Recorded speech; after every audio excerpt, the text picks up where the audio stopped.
Welcome to Excel with Dom.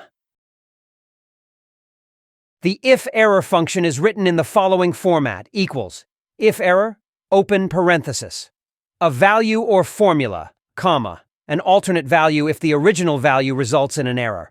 For the sake of learning, let's create some errors, then fix them using the IFERROR function. Here we go. In column C, let's divide the value in column A by the value in column B, equals A1 divided by B1, enter. Click drag to repeat the formula for all remaining rows. Two errors immediately appear. The error in the third row occurred because I divided by 0. The error in the sixth row occurred because I divided a number by a word. Both actions are mathematically illogical. Let's use the IFERROR formula to return a blank value in place of those errors. Back to cell C1. Equals IFERROR A1 divided by B1, comma, quotation, quotation, which is equivalent to a blank. Closed parenthesis. Click drag to repeat the formula for all remaining rows. The cells that used to contain errors are now blank.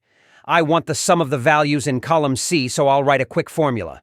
Equals sum, parenthesis, C, colon, C, closed parenthesis.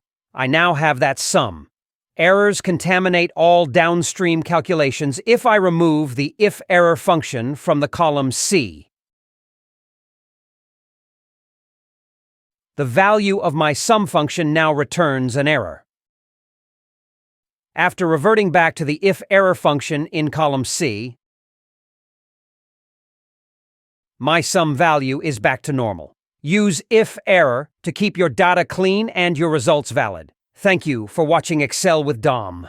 If you found this helpful, please subscribe to my channel and like the video. Contact me with questions and special requests for new content.